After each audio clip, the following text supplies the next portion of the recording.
Hello and welcome into the KE Report. I'm your host, Shad Markwitz, and today we're getting an update on Talisker Resources.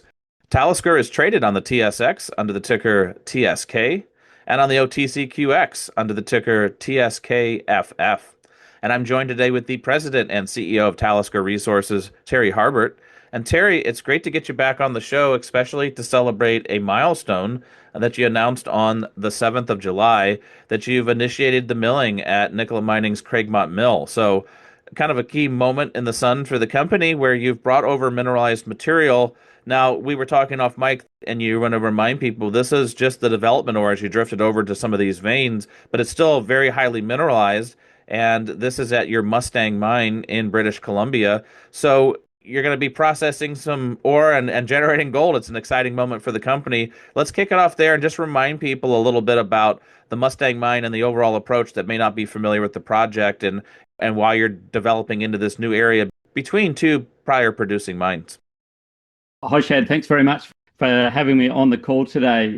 Yes, that's right. It's a pretty exciting time for us to be moving our first ore and milling it and heading towards that ever elusive cash flow for junior companies. Just an introduction for any new listeners that you might have. We're in development now, soon to be in our first stope production at the Mustang Mine. The Mustang Mine sits within the Braylorn Gold Complex. And the Braylorn Gold Complex is one of still the largest historic producer in Western Canada. Over 4 million ounces produced for over 40 years of continuous production at a very high grade, about 17.7 grams per tonne. So we've done quite a bit of exploration work there prior to going into production, about 165,000 metres worth of drilling to define our resource of just under 1.7 million ounces. So we're in production there on various levels at the Mustang Mine. And as you say, we've shipped so far a bit over 3,000 tonnes for processing over to Nicola's Craigmont facility. This is not our production ore, this is our development ore. So we develop a technique called long hole development, which minimizes the waste development, allows us to get access by mining or developing tunnels or access along the veins themselves. So the development actually helps to pay for itself, which is really good. We're seeing some grades lower than we expect in our production stopes, but still very good grades, above 8 grams per tonne. So really excellent material we're seeing out, and the beat geos are seeing a lot of good indications of more to come, a lot of visible gold in the faces, so actual nuggets that they can see in the mining faces, and very good correlation with our wireframes, with our block model. So yes, things are going very well. Yeah, nice to see visible gold and nuggety gold in the ore that you're taking out of there. That's always a good sign. And 8 grams per ton for this development ore as an average is really still a pretty high grade for a lot of people. So I know that the mine itself is actually even a lot higher grade than that. But let's get into this as far as the veins, because when we had talked last time, Terry, we were talking about the Alhambra vein, but now you've also got access to two other veins, the BK vein and the BK9870 vein. We talked about how last time you were at the 1060 and 1075 levels, which you still are, but now you've opened up the 1105 and the 1120 level. So multiple levels, multiple veins. Give us a little more color around how this could continue to develop. Yeah, so just an explanation for everybody. The levels that we talk about, they're levels above mean sea level. So the 1075, if you like, is 15 meters above the 1060, and they're basically our stope dimensions that we're developing out.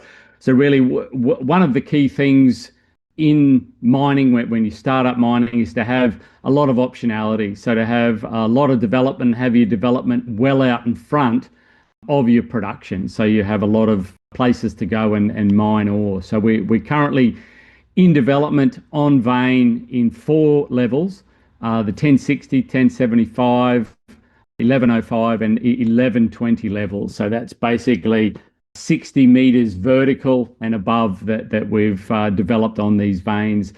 The initial vein, the Alhambra vein, we've developed and are now drilling the stopes between the 1060 and 1075 levels. And they'll be the first real production levels that we blast out. On the 1075 level as well, we've developed cross laterally to two additional veins, the BK vein and the BK9870. So on that level and on the 1105, we actually have got three veins with both east and west faces on them. So a lot of optionality for our future production there. Well, it says in the press release that you put out that you're eagerly looking forward to blasting your first production stope. So which one will have the first production out of those different levels or those different areas? So it'll be in between the 1060 and the 1075. So we're basically taking a slot out there. So far, we're in process of drilling three stopes along that level, and we'll basically be extracting that level out along the 1060. So we'll blast the material that sits between vertically the 1060 and the 1075.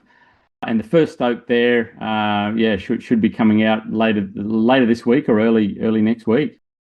Well, and Terry, just remind people that your plan to go back into development here is basically straddling two prior producing areas, but you're actually into some brand new areas that were never touched, that were never mined. So maybe talk about the approach you're taking at the Mustang Mine. It's also still very close to the Braylorn mine itself, and there's some opportunities to even over time develop into Braylorn West. But just talk about the approach you're taking between these old juggernauts of mines, and that they left a lot of good material in the ground for us today in the modern age.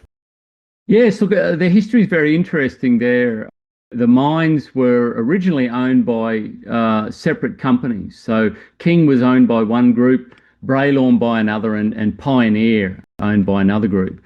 And it was all sort of consolidated towards the end of the original mine life. So in the sort of middle 60s that it came together.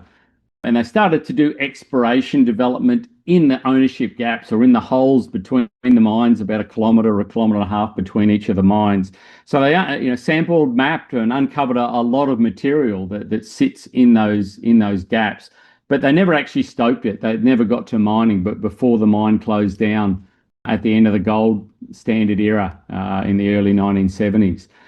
So a lot of our exploration work was targeting those gaps. So a lot of the veins that we've developed, mineralized areas, are very close to surface. And in the Mustang area, we can basically walk in from surface down the decline.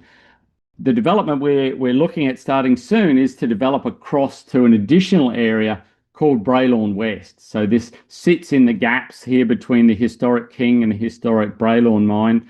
We've got development there of about 560 meters that will develop across there, and that'll open up an additional 5 veins. They've got excellent strike length, about 500 or 600 meters along strike, and we know down depth to about 700 or 800 meters of continuity. So this really builds out our mid-term mine plan.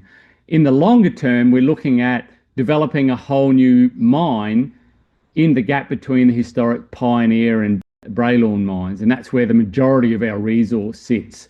So we're just doing the scoping work to have a look at that and see what's required to be able to really bring our second mine into production on the famous Braylorn trend.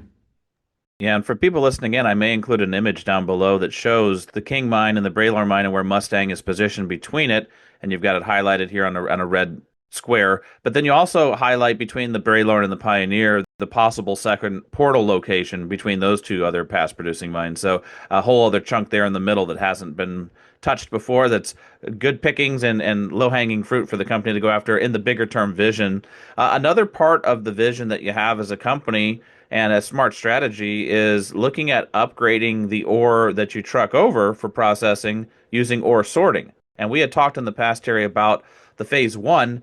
Well, you announced on the 10th of July that you've done the second phase of ore sorting studies. And so the idea here is to have less waste and to have higher grade ore that you truck. Talk to us about this second phase of the ore sorting study and what your team learned. Yes, Shad, it's we've just shipped the material for the processing, so we're hopeful here in a few months we'll have the results. And really, the targeted study is to confirm using run of mine material, so actual mined material at a larger volume using full scale equipment. So the first study that was done was really constrained to a laboratory. It was selected material. And this is really to train the algorithm to be able to identify and separate our ore from the waste. So now what the next step is to look at a full scale scenario where we can pass a larger amount of material using a full scale system that we'd look to implement at the mine. So we've sent about 400 kilograms, nearly half a ton of material over to Germany at Tomra's test facility there. And we're using a system that's called a multi-channel laser system. So it basically bombards the ore with a large number of lasers and records the scattering effect of those lasers on the minerals. And it's quite a new technique. It's only been out for I think about 7 or 8 years, and it's specifically for quartz separation. And we're very fortunate geologically that our veins are majority quartz. We don't have a lot of sulfide. We don't have a lot of minerals. So it's able to be able to select the quartz out that contains the gold at a very high rate. So we want to confirm those initial results we had. Basically, we saw almost a doubling of the final grade of all sorted material. It reduced the waste between a third to a half, a little bit over a half of rock mass. So that's for us relative to trucking and milling, and also future milling really reduces that cost. And it had really good recovery, sort of 95 up to 99%. So fortunately for us, very well suited to the ore that we have. And we really want to fast track this because it has a great impact on where we're at this stage of the company, and also where we're going to go. And there's a lot of intangible impacts based on cut-off grade, based on mill right sizing, based on the amount of energy and electricity you need, based on the amount of material that you need to transport up to surface. So really great technology, and very fortunate for us that it works very well with our ore. Yeah, we'll definitely keep tabs on this because it's a great way to upgrade the ore. And like you say, it improves the efficiencies. It really makes everything work better because you're shipping less waste, and the ore that you are submitting has got better synergies with the mill. And I also was getting a kick out of this laser technology, Terry, where it's saying that the quartz and the quartz veins actually appear as glowing crystals and everything else remains dark. So, if you got those glowing crystals, you're on the right track, or at least you're in the quartz. So it's an interesting technology, and I think the mining industry needs to utilize more technology in an effective way. And ore sorting is a great way to do it as a producer. I guess just final thoughts here, Terry. When people start hearing that you're starting to mill, they already start looking for, as you say, that elusive revenue generation from the selling of gold, but it's going to be a ramp up process, and you're also going to take it in a strategic manner. I think we talked last time about starting at about 100 tons per day, then working up to 175, and then maybe by the end of the year getting it up to closer to 250 tons per day. Walk people through what you anticipate as far as production from a partial year here, and then more importantly, what does a full year look like next year in 2026? Yeah, Shad. So we're in the process of ramp up now. So we're actually beyond 100 tons per day, and we're looking at coming into the end of this month by actually having achieved a doubling of the rate up to 200 and beyond. We'd like to track that through to 250 here by the end of the year, and next year start to move that up to 300 and then 500 towards the end of next year. Or even earlier than that if everything goes well and we can move the development forward. So really that's the timeline that we're looking at, being able to transition that a bit faster than we originally planned. Always important at the first stage in the first few months to take a slower approach, make sure we get everything right, make sure we understand the rock mechanics, how the material blasts, what our dilution ratios are like. So I think that's been progressing very well. So I think we can take the next steps to start accelerate our production levels. So pretty happy that the ore body's been behaving as we expected. So often can be a challenge in the early phases of mine startup, but luckily Braylor's been very nice to us so far. Well, and what does that equate as far as ounces produced in a year, as far as what do you expect for this second half of 2025? And then what do you think the production profile in ounces would be for next year, since that's how most people think as investors? Yeah, so we're looking at this stage for the final 6 months here, sort of targeting about 10,000 ounces or so as we're ramping up. Next year, we're looking to change our production rate. So we're looking to ramp that up sooner. Previously, we had about 15 to 20,000 ounces that we'd planned out on the books, but we're looking to double that, and we'll have an updated mine plan here in the next month or so, looking at the development that we need there, and we can apply the additional capital that we raised into that pathway. All right. Well, I think we'll wrap it up there for today, but it's a great moment for the company to have started trucking the ore over, and you've been doing that for a while, but now the milling process has started.